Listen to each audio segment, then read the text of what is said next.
কোন মিত্র, কোন সখা, কোন সহায়ক এই সমাধান দিতেই পারছে না যে এই বিশালাকার সমুদ্রকে কি করে অতিক্রম করা যায়। আমি সমুদ্র পার করে অবশ্যই আসব, আর তার জন্য আমি সমুদ্র লঙ্ঘন করতে পারি আর তাকে শুকিয়ে ফেলতে পারি।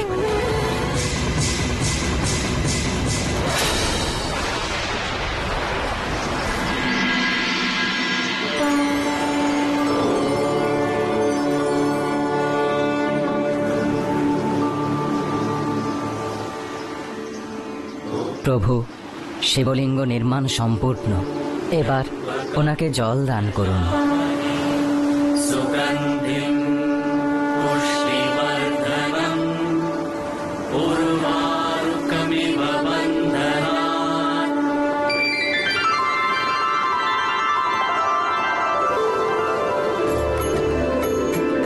জয় জয় শ্রীরাম।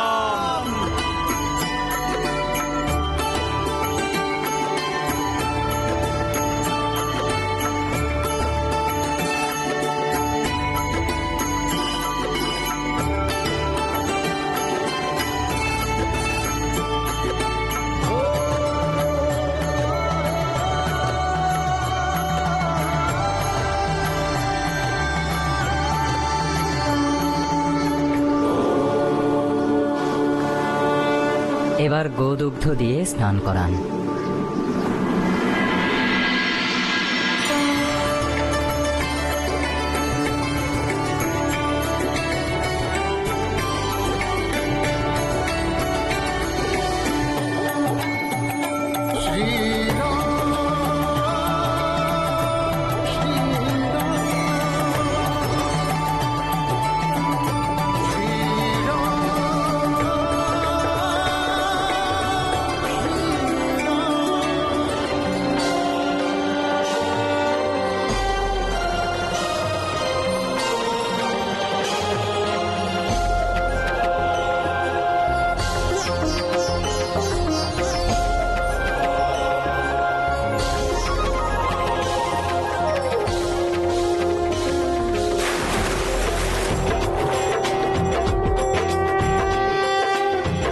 राम कृपा जिस पर करे वो जल में राह बना। प्रभु का लिख के नाम जो जल में दियो बहा, पत्थर भी तैरन लागे नाम प्रभु का पार। वानर सेना राम की सेतु समूह बना।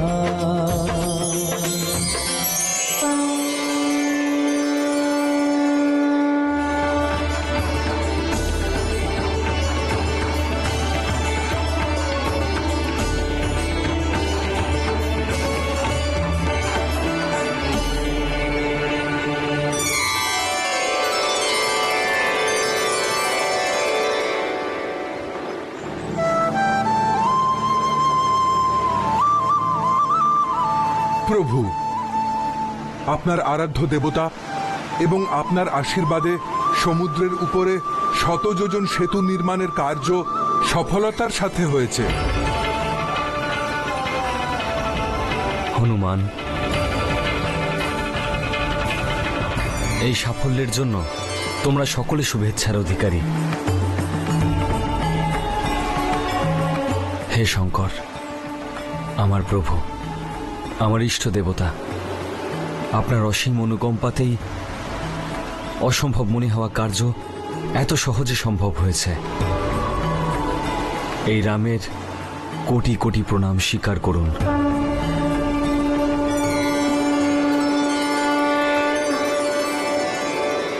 হে ভোলানাথ, আমার আরেকটি অনুরোধ স্বীকার করুন। আমার সকল অনুগামীদের আপনার প্রতি ভক্তি প্রদান করুন। আর যদি আপনার প্রতি ভক্তিতে বিমুখ হয়ে ওরা আমার কাছে আসে, তাহলেও যেন আপনাকে সেবারই ফল তারা পায়।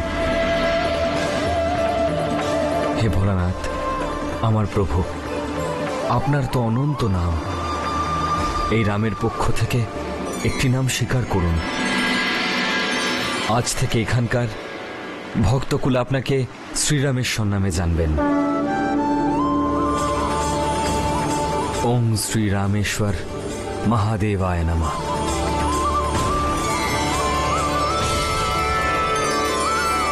প্রভু,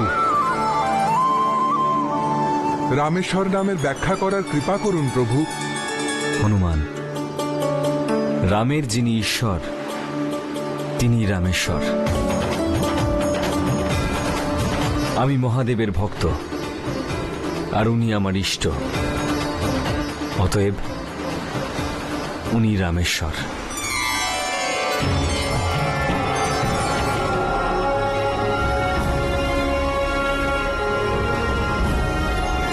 জয় মহাদেব।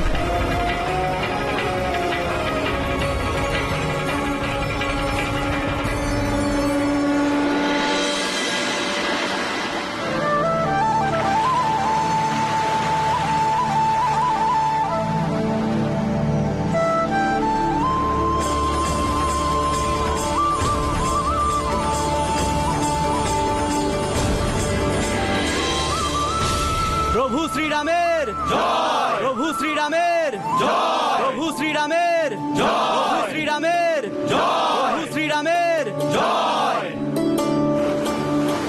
মহারাজ সুগ্রীব এবং সকল বানরবীরগণ নল নীলের শিল্পকৌশল আর আপনাদের সকলের অদ্ভুত সাহস দ্বারা 5 দিনেই এই অসম্ভব কার্য সম্ভব হয়েছে। আজ পর্যন্ত এই পৃথিবীতে এমন বিশাল সেতু বন্ধন সম্ভব হয়নি। এই বিশাল সেতু বন্ধন করে আপনারা অদম্য সাহসের এক অপূর্ব উদাহরণ সমগ্র সংসারের সম্মুখে উপস্থিত করেছেন। আমার বীর সেনাগণ এই যোজন বিস্তৃত সমুদ্রে সেতু বন্ধন করে আপনারা সকলে আমাদের লক্ষ্য আরো সহজ করে দিয়েছেন। যে বিজয় আমাদের থেকে 400 ক্রোশ দূরে ছিল, আজ তা আমাদের খুবই নিকটে চলে এসেছে। সমুদ্রে নির্মিত এই সেতু আপনাদের আহ্বান করে বলছে যে হে আত্মত্যাগী বীর, এসো আর এই সেতুকে অতিক্রম করে এগিয়ে চলো, আর এই সংসার থেকে অধর্ম, দুর্নীতি আর অনাচারকে নির্মূল করো। মাতা চণ্ডিকা ভবানীর ধ্যান করে আর জয় মহাদেব ধ্বনিতে শত্রুদেরকে দমন করতে এই সেতু অতিক্রম করো। জয় ভোলানাথ, জয় ভোলানাথ, হর হর মহাদেব। জয় ভোলানাথ। প্রভু, এই সেতুর উপর সবার প্রথম আপনার চরণ পড়া উচিত। আমাদের সকলের সেটাই ইচ্ছা। প্রভু শ্রীরামের জয়, প্রভু শ্রীরামের জয়, প্রভু শ্রীরামের জয়, প্রভু শ্রীরামের জয়, প্রভু শ্রীরামের জয়।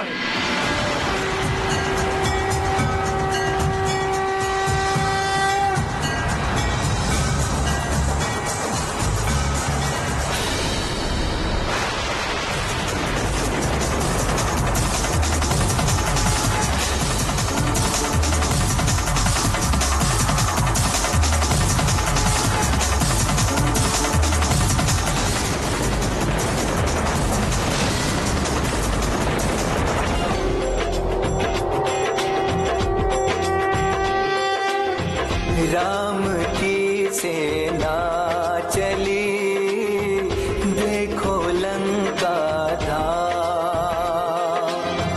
रावण के अभिमान का होगा काम तमाम।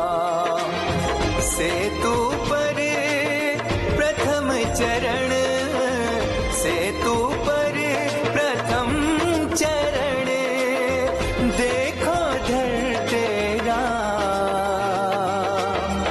राम की सेना चली, देखो लंका धाम।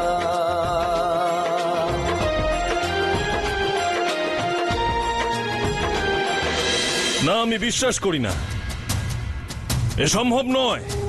যবে থেকে সৃষ্টির রচনা হয়েছে, সমুদ্রকে কেউ বাঁধতে পারেনি। এই অসম্ভব।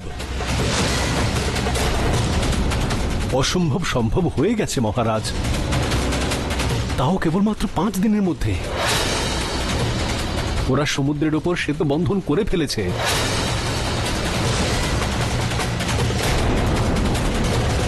সমুদ্রে সেতু বন্ধন করেছে? সেতু বন্ধন করেছে সমুদ্রে? সেতু বন্ধন করেছে?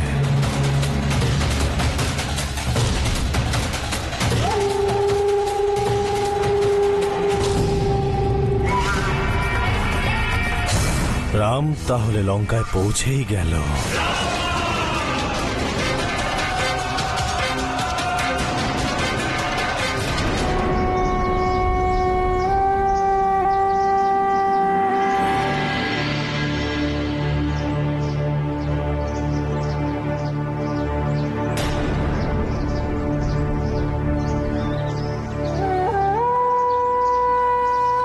মাতা, জানি না কেন কিন্তু আজ আমার মন খুব প্রসন্ন। মনে হচ্ছে যেন দুঃসময় সমাপ্ত হতে চলেছে। তোমার মন সত্য বলেছে কন্যা, তোমার মনের বাসনা পূর্ণ হবে। সমুদ্রের উপর সেতু অবলম্বন করে শ্রীরাম লঙ্কার উদ্দেশ্যে যাত্রা শুরু করেছেন। কি?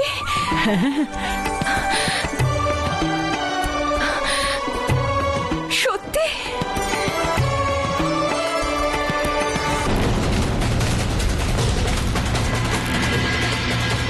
মহারাজ লঙ্কেশের জয় হোক।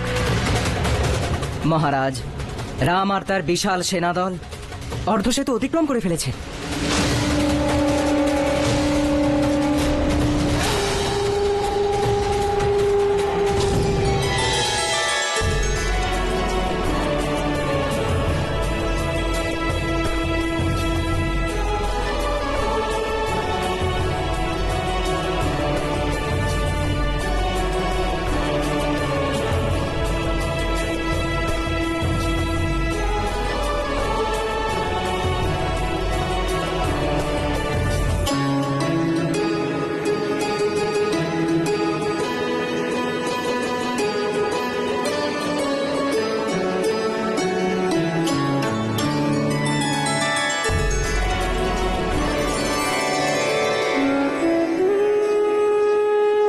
উত্তম। মহারাজ সুগ্রীব, সৈন্যরা কৌশলপূর্বক শিবির তৈরি করেছে।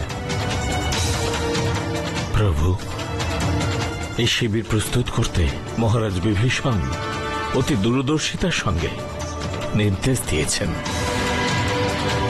এটা ওনারই মত যে সেনাদের ভিন্ন ভিন্ন দলে ভাগ করে দূরে দূরে ভিন্ন দিশায় শিবির স্থাপিত হোক। কারণ যদি অসাবধানতাবশত শত্রু সুযোগ বুঝে আক্রমণ করেও, তখন এক দল অন্য দলকে তৎপরতার সঙ্গে সাহায্য করতে পারবে। প্রভু, সম্পূর্ণ সৈন্য শিবিরের মাঝামাঝি আপনার জন্য কুশ নির্মিত পর্ণকুটির তৈরি করা হয়েছে, যাতে আপনার সকলের সঙ্গে যোগসূত্র বজায় থাকে।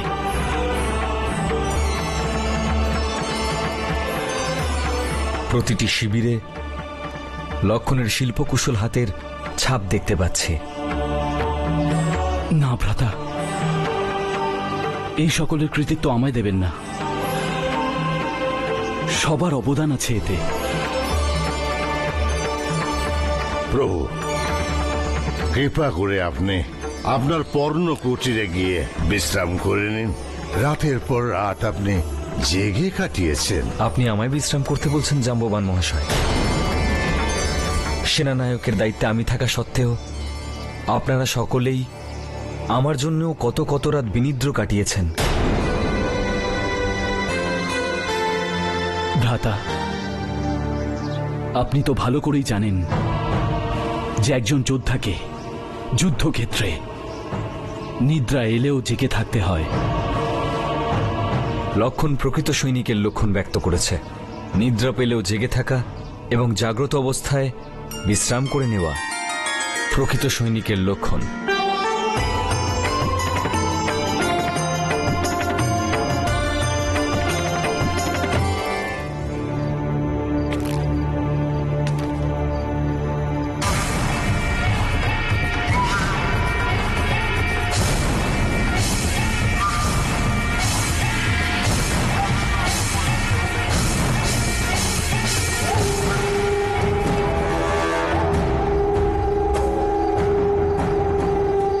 হয়েছে স্বামী? আপনি এখনো নিদ্রা যাননি? আজকে তোমাকে শান্ত দেখে আমার সকল ক্লান্তি দূর হয়ে গেছে।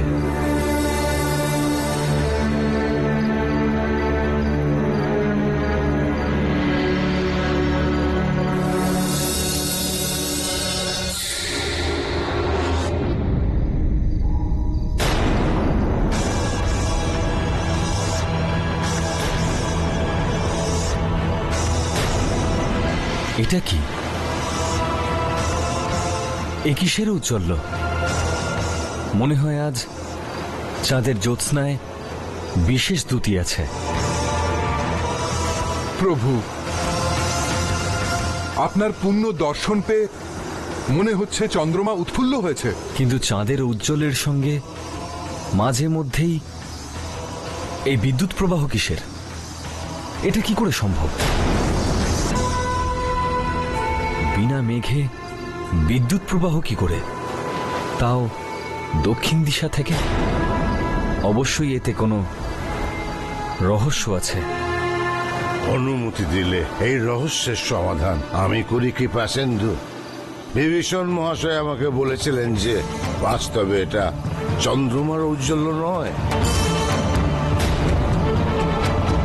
আর না এটা বিদ্যুতের চমক। তাহলে এটা কি?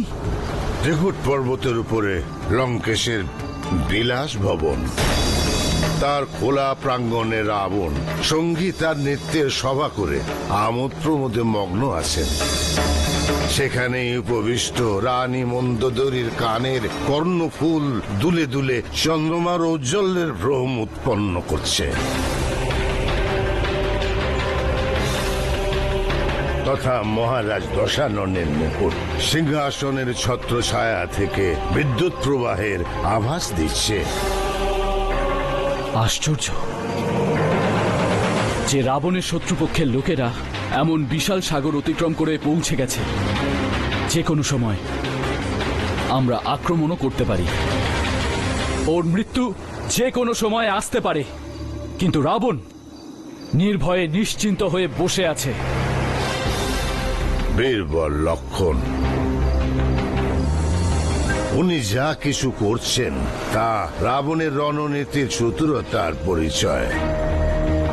জাম্ববান মহাশয়, এতে রণনীতির চতুরতা কি আছে? এর থেকে তো এটাই প্রমাণিত হয় যে রাবণের কাছে আমাদের এখানে পৌঁছানোর সংবাদও পৌঁছয়নি। সংবাদ পৌঁছেছে। আমাদের প্রতি পদক্ষেপের উনি তৎক্ষণাৎ সংবাদ পেয়ে যান। অতএব আপনাদের লঙ্কা পৌঁছনোয় উনি চিন্তামুক্ত থাকার ভান করছেন মাত্র, যাতে শত্রুর মনে তার ভীতি সঞ্চার হয়, আর ওদিকে লঙ্কার প্রজাদের মধ্যে যুদ্ধের আতঙ্ক না ছড়ায়। তার আচরণে এমন ঊর্ধ্বগতির ফলে কোনো পরিবর্তন আসে না, আর এই প্রদর্শনের এই হলো অর্থ। তাহলেও তাকে একটি সতর্ক বার্তা দেওয়া উচিত। শূরবীরদের নিয়ম হল শত্রুকে সাবধান করে তবেই তার উপর আক্রমণ করা। লক্ষণ। হ্যাঁ ভ্রাতা। আমার ধনুর্বাণ নিয়ে এসো। যথা আজ্ঞা।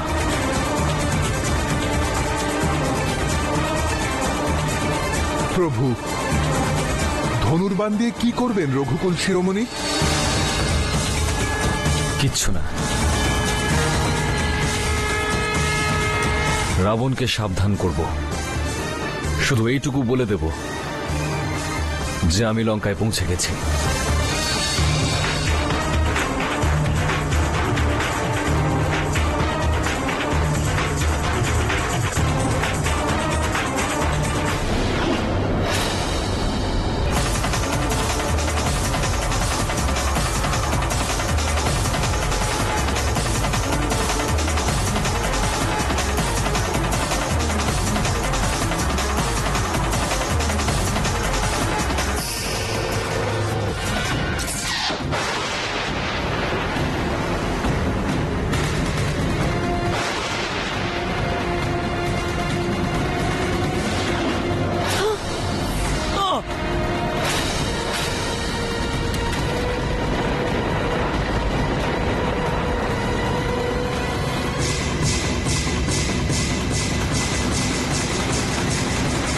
প্রভু, আপনি ধন্য, আপনি ধন্য প্রভু।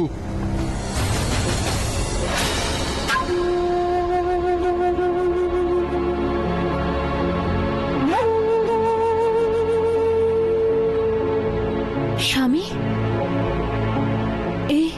এই বান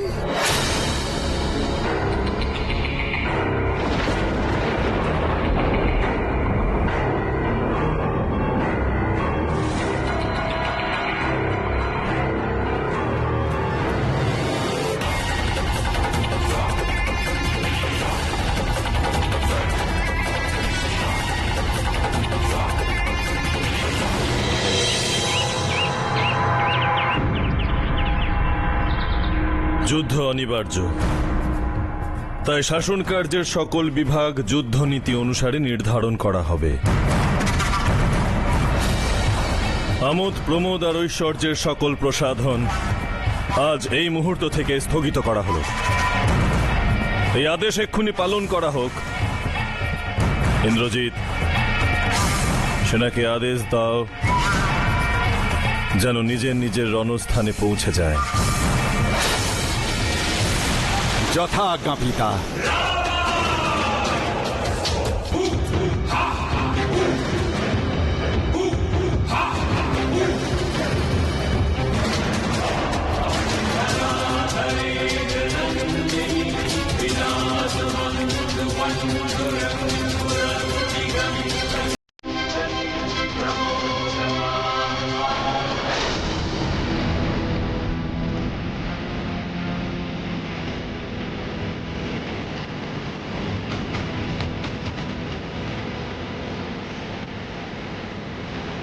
প্রভু শ্রীরামের, প্রভু শ্রীরামের, প্রভু শ্রীরামের, প্রভু শ্রীরামের, প্রভু শ্রীরামের, প্রভু শ্রীরামের, প্রভু শ্রীরামের, প্রভু শ্রীরামের, প্রভু শ্রীরামের, প্রভু শ্রীরামের, প্রভু শ্রীরামের, প্রভু শ্রীরামের, প্রভু শ্রীরামের। প্রণাম প্রভু। আয়ুষ্মান ভব। প্রভু, সেনাদের বিভিন্ন দল নিজেদের নির্ধারিত স্থানে অবস্থান নিয়ে নিয়েছে। আমাদের যুদ্ধপতি এবং সেনাপতিরা আপনার নির্দেশিত স্থানে আপনারই আদেশের অপেক্ষা করছে।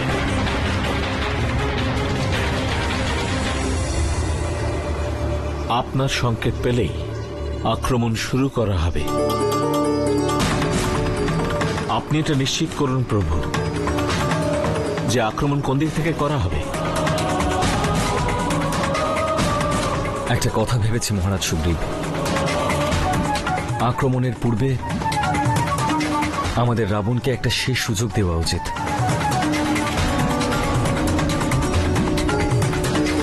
আমাদের বীর যোদ্ধারা এই সুন্দর নগরীকে ধ্বংস করে দেবার পূর্বে যদি রাবণ সীতাকে সসম্মানে ফিরিয়ে দিয়ে আমার স্মরণে আসে, তাহলে আমি তাকে ক্ষমা করে দেব। ওকে ক্ষমা করে দেবেন যে জগদম্বর ন্যায় পূজ্য বৌদি সীতাকে হরণ করেছিল? তাকে ক্ষমা করে দেবেন যে এমন নির্মম ভাবে পিতৃতুল্য মহাত্মা জটায়ুকে হত্যা করেছিল? লক্ষণ, না ভ্রাতা, যে আপনাকে আঘাত করেছে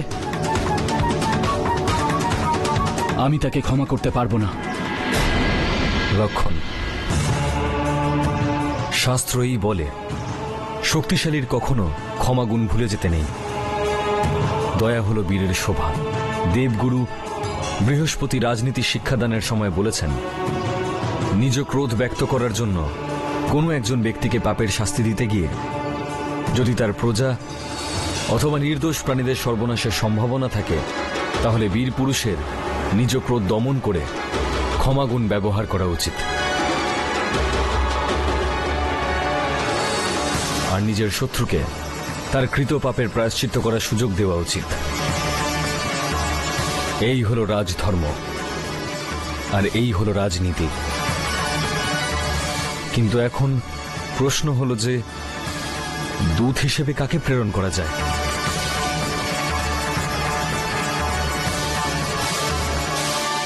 কারণ দূত এমন কেউ হবে যে হবে পরম বুদ্ধিমান, আর পরম বুদ্ধিমান হওয়ার সঙ্গে পরম বীরও হবে, কারণ এমন শত্রু ছলনাও করতে পারে। ভ্রাতা, যদি এমনই বিষয় হয়, হনুমানকে প্রেরণ করা উচিত।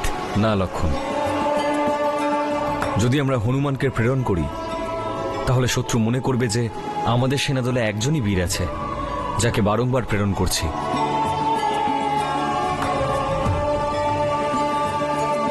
প্রভু, আমার মতে যুবরাজ অঙ্গদকে প্রেরণ করতে পারি। হ্যাঁ হ্যাঁ, এই সিদ্ধান্তের সঙ্গে আমিও একমত। অঙ্গদ, তুমি যুবরাজ, তুমি কি এই কার্য স্বীকার করছো? প্রভু, এত সব বিদ্বান, এত সব জ্ঞানীরা থাকতে আপনি আমাকেই কার্যের যোগ্য মনে করেছেন। আমি ধন্য হয়ে গেছি প্রভু। আপনি আমার গৌরব বৃদ্ধি করেছেন প্রভু, কৃপানিধ হন। যুবরাজ অঙ্গদ, দূতের অনেক দায়িত্ব থাকে। শত্রুকে পূর্ণ দরবারে প্রভুর বার্তা দেওয়া, নিজ বক্তব্যের সঙ্গে একমত করা, শত্রুর সম্মুখে নিজ প্রভুর শক্তি এমনভাবে ব্যাখ্যা করা যাতে তার সম্মান ক্ষুণ্ণ না হয় আর শত্রুও তাতে অপমানিত বোধ না করে। আত্মসংযম দূতের সবচেয়ে বড় গুণ অঙ্গদ। প্রভু, আপনি যাকে স্পর্শ করেন সে দুষ্ট হলেও বিবেক, গুণ আর জ্ঞানীর আকর হয়ে ওঠে কৃপানিধ হন। যুবরাজ অঙ্গদ, তুমি যে উদ্দেশ্য নিয়ে যাচ্ছ তা ভালো করে বুঝে নাও। রাবণ সীতাকে সসম্মানে ফিরিয়ে দিক, রক্তপাত আর যুদ্ধের প্রয়োজন যেন না হয়, এই হলো আমার উদ্দেশ্য। তুমি আমাদের পক্ষ থেকে শান্তি দূত হয়ে যাচ্ছ।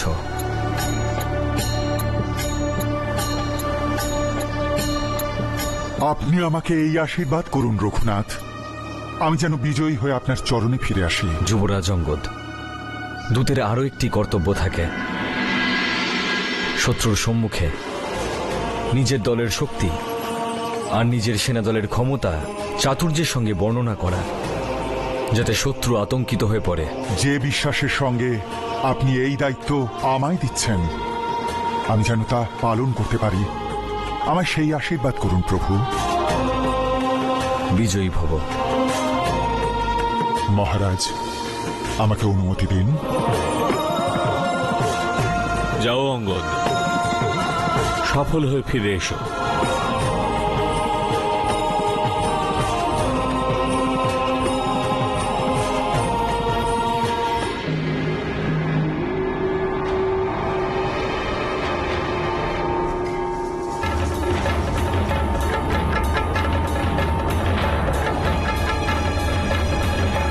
সাবধান! কে তুমি? রাজদূত। কার দূত? আমার স্বামী শ্রীরামচন্দ্রের রাজদূত।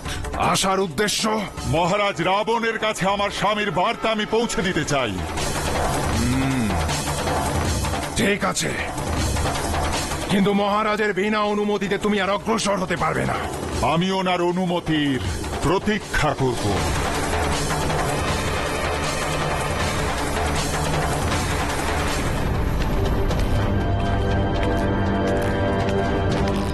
লঙ্কেশ্বরের জয় হোক। বলো মহারাজ, শত্রুপক্ষের দূত এসেছে।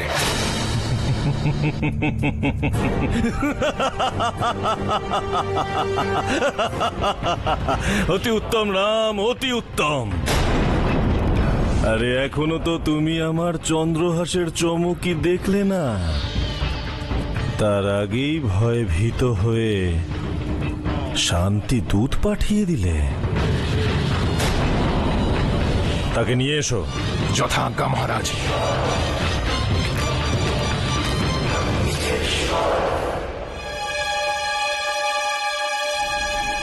বানর, যদি তুমি মহারাজের সঙ্গে সাক্ষাৎ করতে চাও তাহলে তোমার সেনাদের বলো পিছিয়ে যেতে, তারপর এই দ্বার খোলা হবে।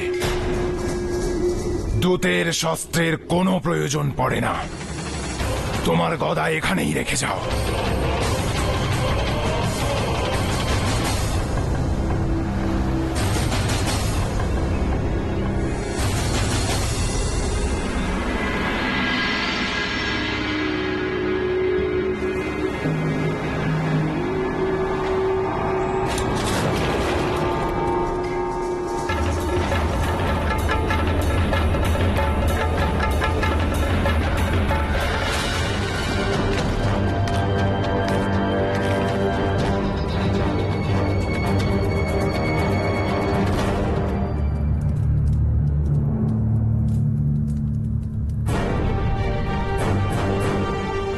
বানর, কে তুই? কি সংবাদ এনেছিস? মহারাজ, সভ্য দেশের রাজ দরবারের নিয়ম হলো যে অন্য দেশ থেকে আগত রাজদূতকে সম্মানপূর্বক আসন দেওয়া হয়, আর তারপর তার সঙ্গে আতিথেয়তা করে তাকে সম্মানের সঙ্গে জিজ্ঞাসা করা হয় তার আগমনের কারণটা কি। মূর্খ! রাজদূত তাকেই বলে যে কোনো রাজার দ্বারা প্রেরিত হয়। বনের ভবঘুরে একজন ভিখারির প্রেরিত বানরকে রাজদূত বলা যায় না। আপনি রাজার কথা বলছেন লঙ্কেশ। আমি যার রাজদূত তিনি তো সকল রাজার রাজা। উনি এই ভূখণ্ডের স্বামী শুধু নন, বরং তিনি ত্রিলোকের স্বামী, রাজরাজেশ্বর তিনি। আমি সেই ত্রিলোকেশ্বর শ্রীরামচন্দ্রের রাজদূত। কে সে? হরি? ব্রহ্মা? কে সে? তোর ওই রামের পরিচয় শুধু এইটুকুই যে সে একজন বনবাসী, বনের ভবঘুরে ভিখারি সে, যাকে রাজ্য থেকে বহিষ্কার করা হয়েছে। বল, ওই ভবঘুরে ভিখারি আমার জন্য কি সংবাদ পাঠিয়েছে? মহারাজ রাবণ, আপনি আমার প্রভু রাজরাজেশ্বর শ্রীরামচন্দ্রকে অপমান করছেন। নিয়মানুসারে তো আমার এই সভা থেকে এখনই এই মুহূর্তেই চলে যাওয়া উচিত, কিন্তু আমি যে সংবাদ নিয়ে এসেছি তা অত্যন্ত গুরুত্বপূর্ণ, যার উপর লঙ্কা আর লঙ্কা নিবাসী তথা সম্পূর্ণ রাক্ষস জাতির জীবন মরণ নির্ভর করছে।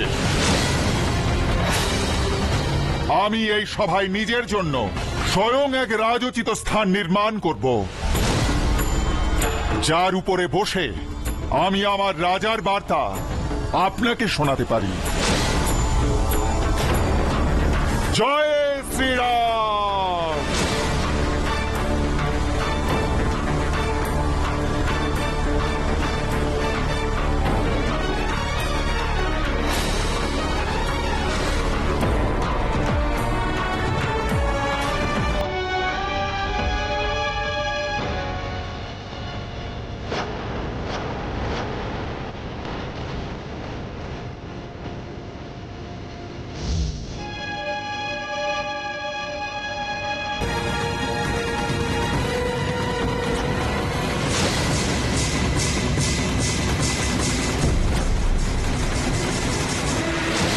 হে দশানন, এবার আপনি আমার আগমনের কারণ শুনুন।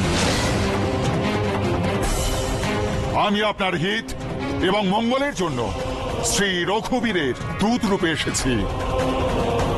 মহারাজ, আমার পিতা আপনার মিত্র ছিলেন, সেই জন্য আমি আপনাকে সুপরামর্শ দিতে এসেছি। আপনি উত্তম কুলজাত, আপনি মহান পুলস্ত ঋষির পৌত্র। আপনি শিব আর ব্রহ্মার উপাসনা করে ওনাদের কাছ থেকে অনেক বর লাভ করেছেন। সেই শক্তির দ্বারা আপনি শূরবীর রাজাদের পরাস্ত করেছেন, কিন্তু তারই সঙ্গে আপনি আপনার অন্ধ কুমতির বশে সেই সকল শক্তির অপব্যবহার করে ঋষি, দেবতা, গন্ধর্ব, নাগ, যক্ষ আর রাজাদের সঙ্গে অনেক অন্যায় করেছেন। সেই অহংকারে অন্ধ হয়ে আপনি জগৎজননী সীতামাতাকে হরণ করে এনেছেন। যখন পাপ কর্ম এই প্রকারে তার সীমাকে লঙ্ঘন করে, তখন দিব্য শক্তিকে পাপের নাশ করতেই হয়। আমি আপনার হিতের জন্য আপনাকে এই পরামর্শ দিতে এসেছি যে এই হলো একমাত্র সময়, যদি আপনি চান শ্রীরামের চরণে গিয়ে ওনার কাছে ক্ষমা প্রার্থনা করুন।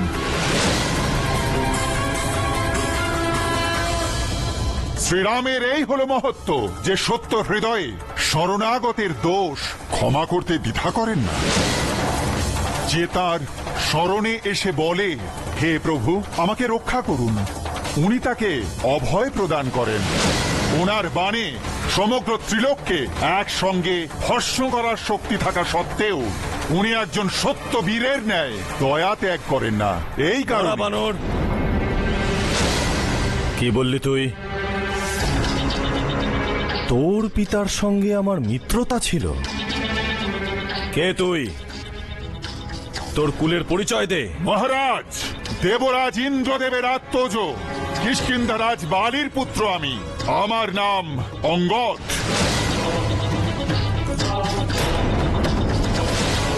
তুই বানররাজ বালির পুত্র?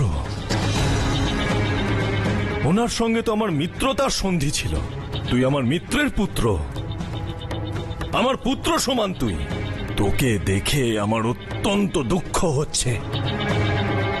এমন মহান শক্তিশালীর পুত্র হয়ে তুই কিনা এক তুচ্ছ মানবের দাসত্ব স্বীকার করেছিস, আর তাতে আবার গর্বও বোধ করছিস যে কিনা তোর পিতার হত্যাকারী, তার দূত হতে পেরে তোর প্রসন্ন হচ্ছে।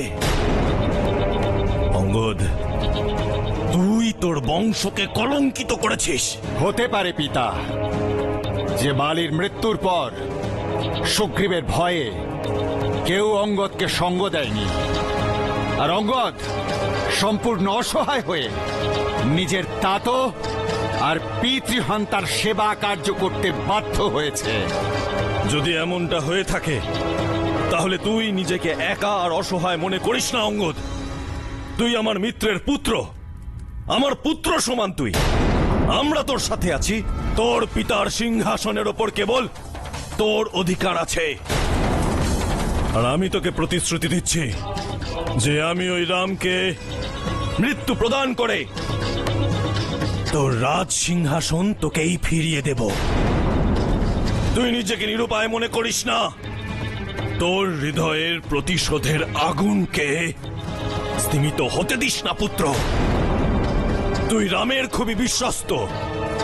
এই বিশ্বাসকেই তোকে ব্যবহার করতে হবে। একা পেয়ে রামকে হত্যা কর তুই। হে দশানন, আমার মহাবলী পিতা মৃত্যুর সময় আমাকে শ্রীরামের স্বরূপ জানিয়েছিলেন আর আদেশ করেছিলেন যে আমি যেন ওনার চরণ সেবা করি। তাই দশানন, আমাকে দয়া করে আমার সহায়তা করার প্রয়োজন নেই আপনার। আপনি নিজেকে দয়া করুন। যথেষ্ট, অনেকক্ষণ ধরে শুনছি তোর প্রলাপ। তুই এখনো আমার শক্তিকে জানতে পারিসনি মূর্খ।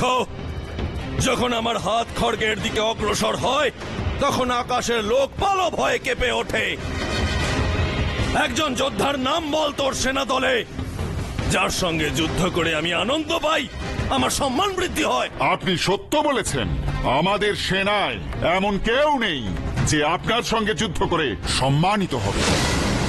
নীতি বলে যে হৃদ্যতার শত্রুতা সমকক্ষের সঙ্গে করা উচিত।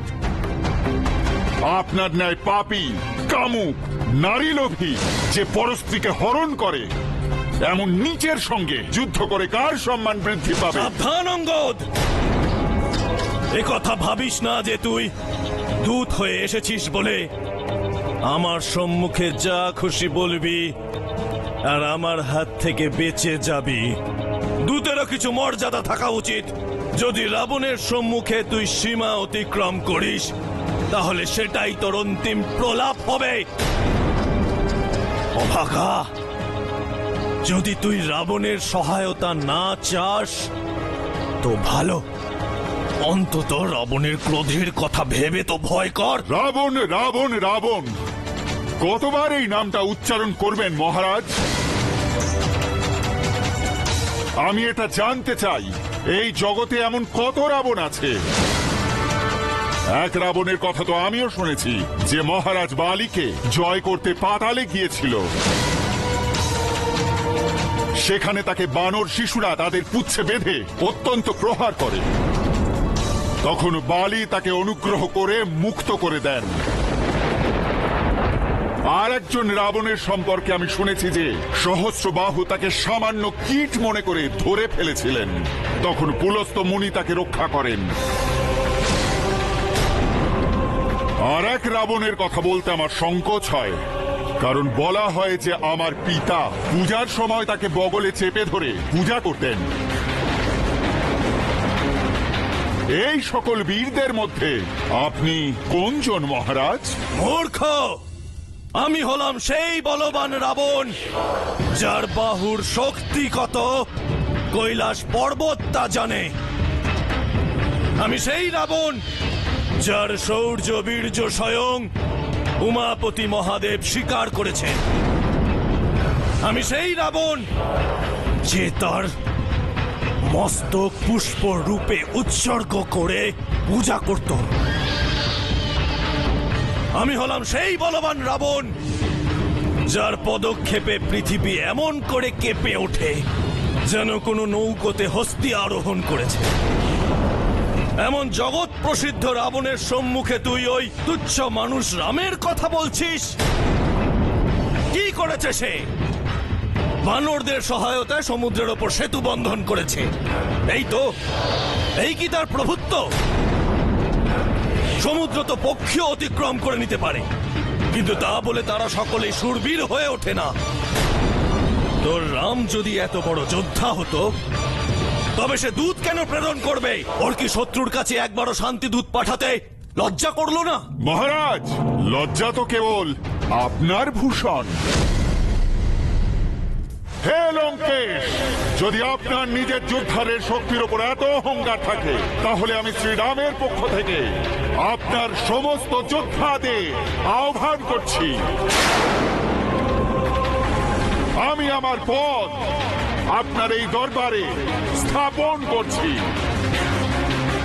যদি আপনার কোন যোদ্ধা এই পদ ভূতল থেকে উঠাতে পারে তাহলে আমি ওনার পক্ষ থেকে এই প্রতিশ্রুতি দিচ্ছি যে উনি নিজের হার স্বীকার করে লঙ্কা ত্যাগ করে ফিরে যাবেন।